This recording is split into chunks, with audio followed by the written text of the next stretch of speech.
picture. Isang babaeng may misyon sa buhay ang pigilin ang mga bandido. Kaya samahan natin mga lods.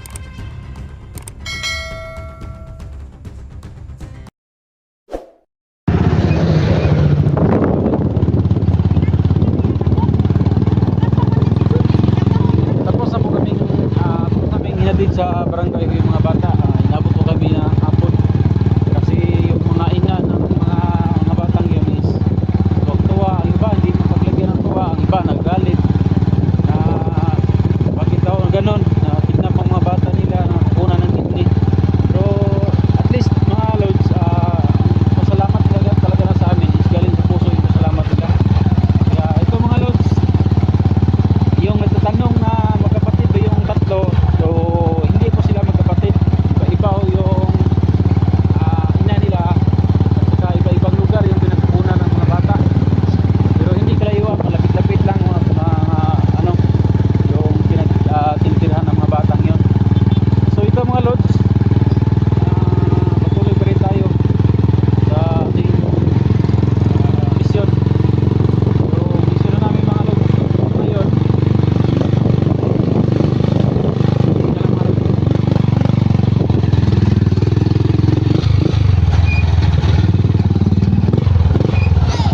Dito tayo dadaan mga lods kasi diversion road po ito mga lods. Balik po kami mga lods doon sa gubat na kung saan namin rescue yung tatlong kabataan. Kasi yung motor ni Electra andun. Sa ngayon pala mga lods, sama namin ni Electra. Si Electra po pala yung may hawak ng dalawang cellphone. Sa likuran ko lang po. Delikado dito mga lods, maraming mga bata.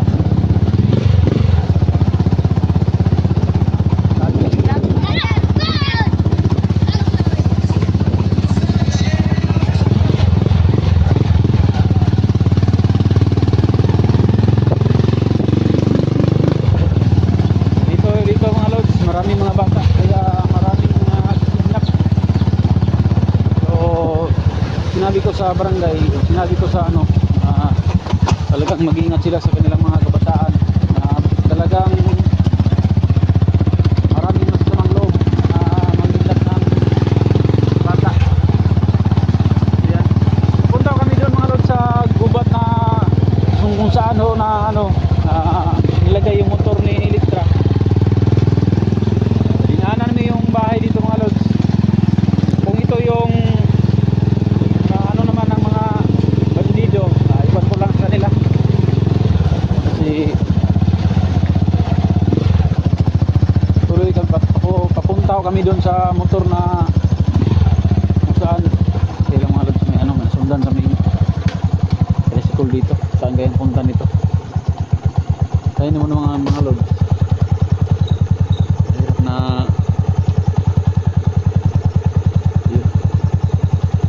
nagsama nga po pala kami ni Electra yun to. Kasi tapos na kami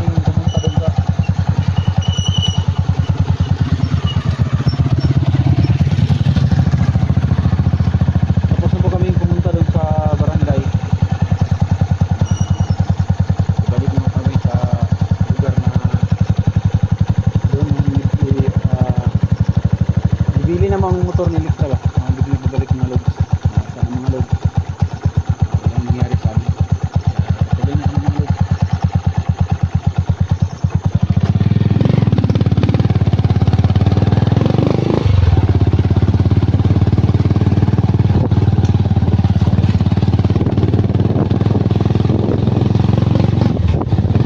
Ayan mga lods, no, papunta na po kami doon sa nilalagyan ko ng ano, motor ko.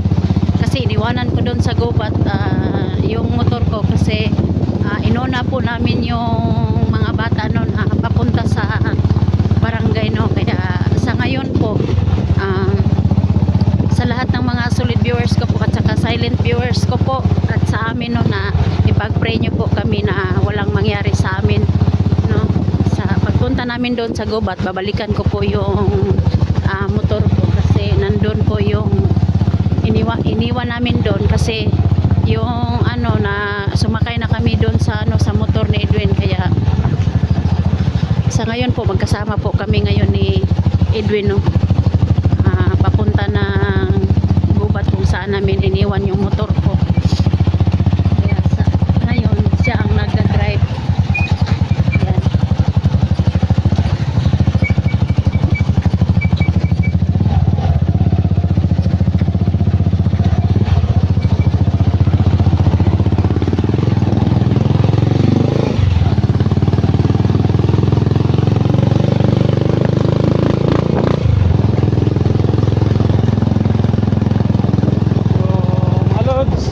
Nagalag shoutout sa lahat, silent viewers, solid viewers, sa mga FW dyan, sa mga walang sawang sumuporta sa akin, sa amin. Masasabi ko lang mga lods, from the heart po yung pasasalamat namin na hindi kayo nagsawang sumuporta sa amin. Sana mga lods, samahan nyo kami hanggang matapos ang video na to. Papunta pa po kami sa mamaya mga lods, mag-off-cam kami kung malapit na para hindi talaga tayo masundan ng mga bandidong yan, kasi ito dumidilim na.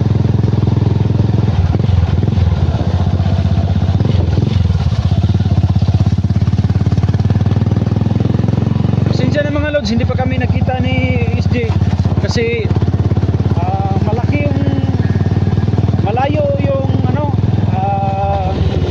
destinasyon namin sa kanila, kaya hindi ko kami nagkikita-kita. Pipilitan namin mga lods na magkapunta doon para sino yung mga nangangailangan ng tulong, matulungan. Kaya sa una, ito muna yung mission namin mga lods sa ngayon, ang pagkuha sa motor ni Electra na sana walang nangyaring masama sa amin.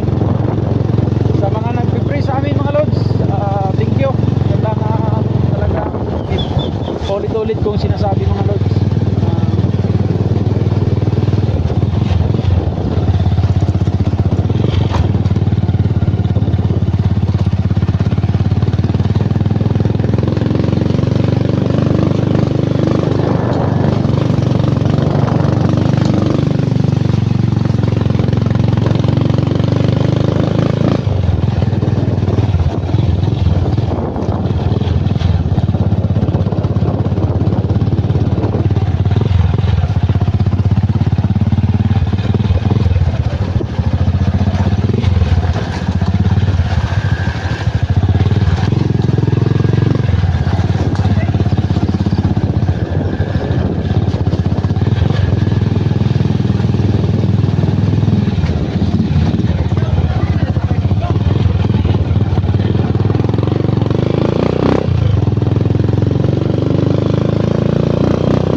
tayo liliko. Kaliwa ho tayo. Yan.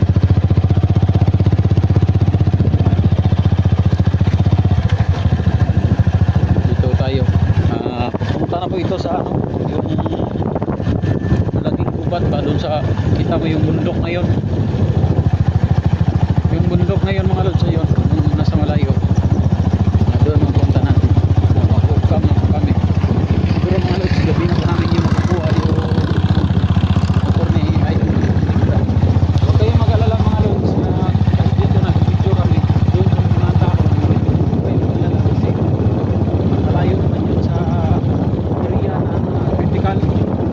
So kung sunod ka ng mga bandido sa amin, mataas ang posisyon na po yun. Kaya nila makapunta dito sa amin makasunod. Mataas ang posisyon na po yun. Hindi na sila makasunod dito. Nag-iingat naman po tayo mga lods.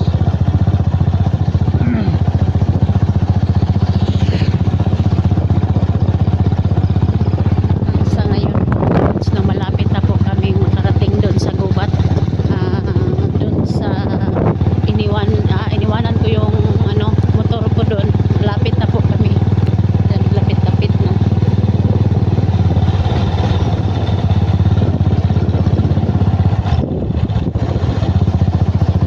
Sa mga nagpipripo pala na safety yung mga bata, dinidinig ko ng Diyos yung dasal niyo mga lords, kasi yung mga bata, yung tatlong kabataan, positibo nandoon na sa kanilang mga magulang. Malaking pasasalamat ng mga magulang mga lords. Hindi lang kami nag-video doon sa barangay kasi sinabi rin ng barangay kapitan na bawal talaga kasi madagamay sila. Tama naman mga lords ng ginawa ng kapitan. Sabi niya, sa mga susunod na araw, o may report niya ngayon kasi hapon na, baka bukas may mga pulis na daw ang maghahunting sa kanila ni Jojo at ni Cesar. Yung sa Organ Baying, may mga pulis na, may mga militar na daw ang makasunod kasi hindi na daw ito maliit na kaso yung sinabi ni kapitan. Malaking kaso na to, malaking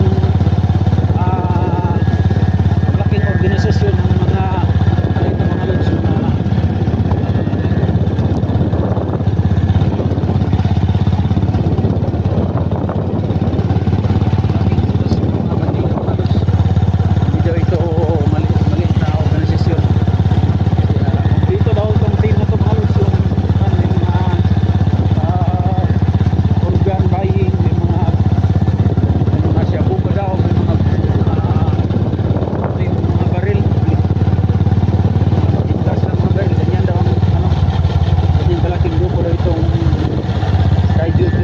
kay Cesar. Kaya hindi kami talaga maging kapante mga lods.